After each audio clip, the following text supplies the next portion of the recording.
Musée intime, musée intime, musée intime, musée intime. Musée intime, le podcast du musée dauphinois.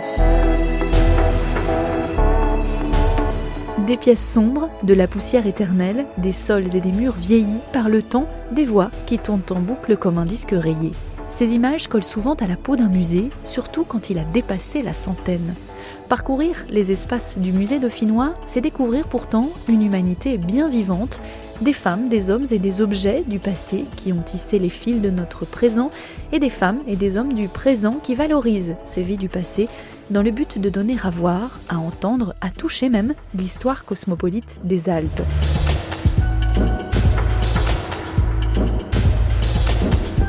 Ce podcast, Musée intime, vous invite à une traversée singulière de ce musée isérois, précurseur dans sa démarche ethnographique, à en explorer les collections cachées, mais touchantes à l'universel, à s'entretenir avec celles et ceux qui brodent les expositions, bref, à s'immiscer dans l'envers du décor d'un patrimoine des valeurs dépoussiéré par nos oreilles.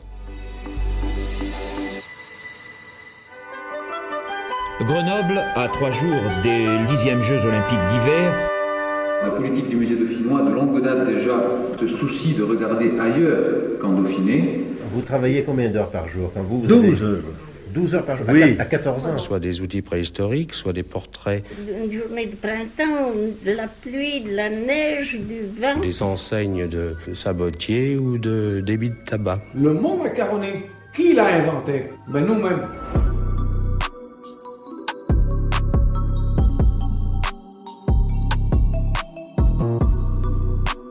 Épisode 1. Partout en ces lieux, plane l'esprit d'un homme. Mon but est bien simple. En rassemblant les matériaux pouvant servir à créer un musée ethnographique alpin, on sauvera, s'il est temps encore, les expressions matérielles de toutes les manifestations de l'activité et de l'intellect de nos pères, en même temps qu'on réunira les éléments pouvant servir à écrire leur histoire industrielle, scientifique et artistique. On a chanté la montagne depuis quelques 30 ans sur tous les tons et à tous les échos. Personne n'a chanté le montagnard. Si on a célébré ses mérites et ses vertus, on a oublié de parler de son âme industrieuse et de ses artistiques et rudes aspirations, dont on aurait pu au moins conserver les expressions matérielles. Ces mots sont ceux d'Hippolyte Müller en 1904, un personnage incontournable de l'histoire du musée dauphinois puisqu'il en est le fondateur. En 1906, il le décrit comme un musée populaire, reflétant les coutumes, les mœurs, les usages d'une population particulière. Plus de 100 ans plus tard, Olivier Cogne, actuel directeur du musée, est en quelque sorte héritier de ces paroles. Donc nous nous trouvons dans la montée Chalmont, à Grenoble, dans le quartier Saint-Laurent, qui est connu peut-être par certains comme étant l'une des petites Italies de cette ville.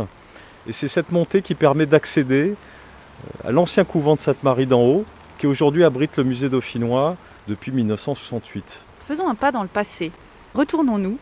Derrière nous, il y a l'Isère qui passe, il y a ce fameux pont qui relie ce quai des pizzas au centre un petit peu historique de Grenoble. Pourquoi c'est important de se retrouver ici, dans la direction dans laquelle on regarde pour parler des origines du musée, puisque vous l'avez toutefois pas encore rappelé, mais le musée n'est pas né ici. Alors, le musée dauphinois n'est pas né dans l'ancien couvent de Sainte-Marie d'en Haut, il est né dans un autre couvent de la ville. Grenoble était une ville marquée par cette présence de lieux de culte dans un contexte qui était celui de la contre-réforme catholique au XVIIe siècle. Et donc le musée va naître dans la tête d'un homme, Hippolyte Müller, qui va convaincre la municipalité de Grenoble, au début du XXe siècle, trouver un lieu qui est l'ancien couvent de Sainte-Marie d'en Bas, dans un contexte de la loi de séparation des églises et de l'État, qui fait que beaucoup de bâtiments religieux se trouvent désaffectés. Donc la ville accède à la demande de Müller de pouvoir abriter des collections qu'il a commencé à constituer, cet homme, de Sainte-Marie d'en Bas en 1906 à Sainte-Marie d'en Haut en 1968. Alors justement, rapprochons-nous un peu de ce musée dauphinois actuel. On parlait de ce personnage, Hippolyte Müller, qui a été considéré, qui est encore considéré, on ne le connaît pas bien d'ailleurs, ce personnage, comme un peu un ethnologue précurseur. Ça peut nous amener un petit peu à parler de son projet qui persiste aujourd'hui dans le projet du musée dauphinois à peu près 100 ans plus tard. C'est un homme qui a marqué cette institution et qui la marque encore aujourd'hui, qui a vraiment inscrit un projet extrêmement contemporain pour son temps et qui est complètement en prise avec notre époque. C'est un autodidacte, un homme qui vient d'un milieu relativement modeste, qui s'est fait seul, qui a accédé à un moment donné parce que des gens lui ont fait confiance. Arthur Bordier, en l'occurrence, qui était le directeur de la faculté de médecine à l'époque de Grenoble, qui va lui accorder un poste à la fin du 19e siècle de bibliothécaire de l'école de médecine de Grenoble, dans lequel il va exercer sa passion, qui est l'histoire. Müller exprime dès l'origine sa volonté de se tourner vers les montagnes. Quand on connaît Grenoble, ou quand on ne connaît pas Grenoble, il faut imaginer toutes ces montagnes qui environnent la ville, et c'est ce que Müller voit déjà à l'époque. Et il va regarder ces montagnes comme un terrain d'observation extraordinaire de l'histoire, depuis les premiers peuplements alpins jusqu'au début du XXe siècle, avec l'idée de pouvoir aussi constituer une collection, puisque c'est ce qui fait musée. Et cet homme va collecter tout au long de sa vie un ensemble de 20 000 pièces qui font le premier ensemble du musée dauphinois.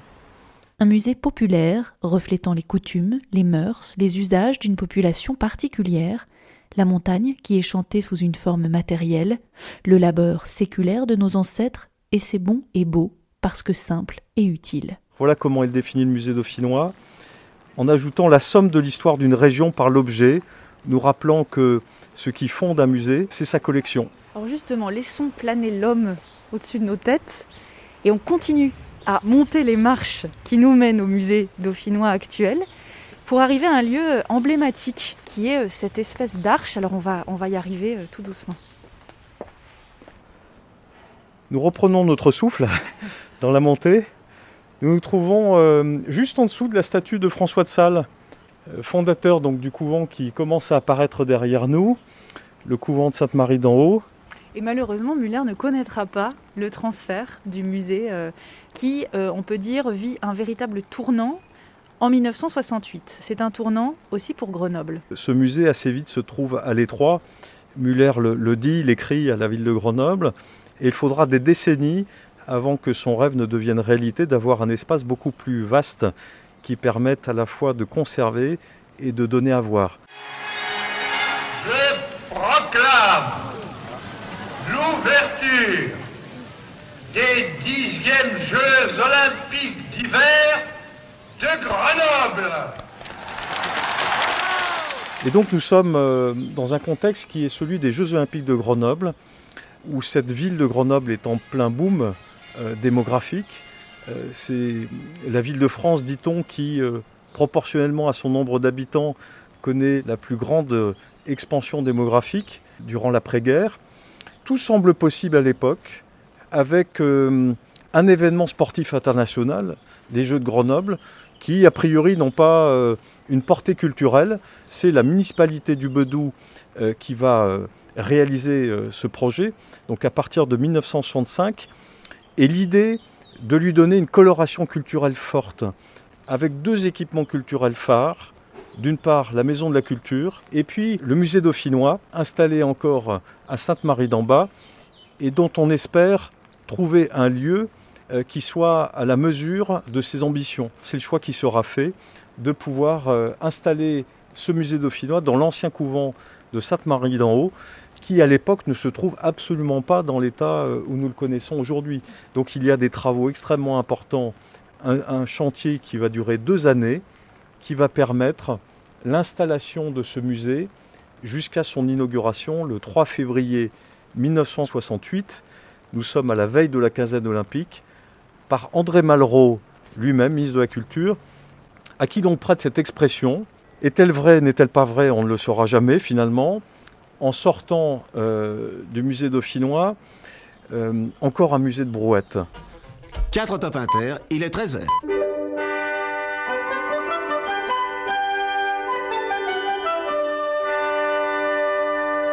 Les trésors qui sont présentés dans ce musée ont été choisis parmi les objets les plus beaux, mais le conservateur, M. Marcel Boulin, a dit à Sophie Dumoulin quels étaient ces objets auxquels il tenait le plus.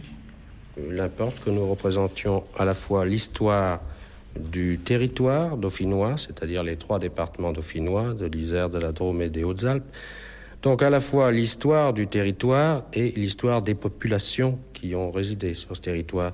Donc cela amène à présenter soit des outils préhistoriques, soit des portraits tels que vous avez vu le cardinal de Tencin ou Marie Vignon, et en même temps une charrue ou un char à foin du XVIIIe siècle, une marque à beurre ou des enseignes de sabotiers ou de débits de tabac. Monsieur Malraux a tout regardé lui aussi avec beaucoup d'attention. Il a paru s'intéresser particulièrement à un grand pot à beurre à Nanon. C'est un chef-d'œuvre de l'art populaire du XVIIIe siècle, une pièce très rare en poterie émaillée jaune clair. Il faut également rappeler le rôle de Bernard Gillement, qui est un rôle clé dans cette opération de transfert, puisque Bernard Gillement est un peu l'âme de ce projet. Il est adjoint aux affaires culturelles à l'époque et va se retrouver à la conduite des affaires culturelles de la ville de Grenoble en 1965 et va imaginer que ce musée dauphinois puisse être un musée qui fasse le récit commun pour une population d'un territoire extrêmement brassé, qui vient de multiples origines, puisque je parlais tout à l'heure des origines italiennes. C'est aussi sans oublier les origines algériennes, polonaises. Toutes ces migrations ont façonné le territoire où nous sommes et constituent ces identités locales. Nous avons cette vue de Grenoble qui attire les touristes. On a entendu là quelques personnes aussi passer qui viennent juste regarder la vue. Bon, aujourd'hui, pas de chance, il pleut. Ça donne aussi cette ambiance un peu particulière qui nous fait nous retourner, voir ce couvent, les bulles qui montent. Voilà, il y a quand même une identité à ce musée très grenobloise. Les fameuses bulles de la Bastille, effectivement, viennent de passer sous nos yeux. C'est un peu la carte postale la plus connue de Grenoble. Nous avons derrière nous l'ancien couvent. Et puis vous avez de l'autre côté une vue somptueuse dont je ne me lasse pas et je pense que la population ne s'en lasse pas. Donc on fait un petit saut dans le temps. Qu'est-ce qui s'est passé d'important pour ce musée, pour son histoire, entre cette grande inauguration en 68 jusqu'à aujourd'hui? Quel fait marquant, quel personnage marquant aussi? Alors il y a eu beaucoup de personnalités marquantes qui ont travaillé dans ce musée. Il est impossible de toutes les citer, malheureusement, mais il y a une figure qui a été Jean-Pierre Laurent, directeur de ce musée dans les années 70 et au milieu des années 80. Figure marquante parce que cet homme va aussi imprimer la marque de ce qu'est le musée dauphinois aujourd'hui, avec une politique d'exposition temporaire extrêmement active. Il fait table rase, libère les espaces du musée pour faire en sorte qu'il n'y ait plus dans ce musée que des expositions temporaires. Et nous sommes dans les années 70, donc c'est très en avance. Et puis il va aussi revenir aux racines, à ce travail de terrain que réalisait autrefois Muller, c'est-à-dire tout simplement de pouvoir travailler en relation avec un territoire et ses habitants, et de les faire parler, et de revenir dans le Queyras, dans le Vercors, dans l'Oisans, et puis de réaliser in situ des expositions, notamment la Maison de Toile, qui est une des premières expositions hors les murs en France, qui porte en germe finalement ce qui sera plus tard, on pourrait le dire ainsi, la conservation du patrimoine de l'Isère. Cette CPI, comme on l'appelait autrefois, qui n'existe plus, est un service qui va naître au début des années 1990, l'instigation principalement d'un homme qui est alors directeur du musée, Jean Guibal, qui est un précurseur dans le domaine de la décentralisation culturelle et qui va faire de l'Isère un vrai laboratoire. Cette CPI va investir le champ de l'archéologie à travers des campagnes de fouilles, va investir le champ de l'inventaire pour aller inventorier le patrimoine mobilier ou immobilier des communes, va servir de véritables services experts auprès des collectivités de ce département, va constituer autour de lui, parce que tout cela se fait depuis le musée dauphinois, un véritable réseau de musées dits associés qui aujourd'hui existent encore à travers notamment le réseau des musées départementaux de l'Isère.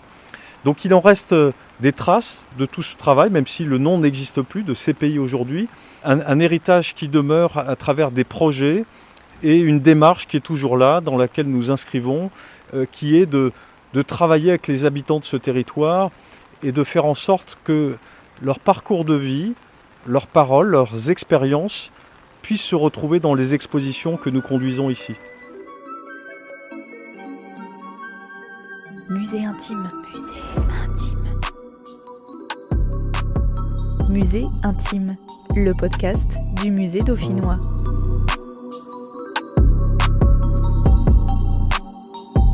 Une réalisation de Clémentine Métainier.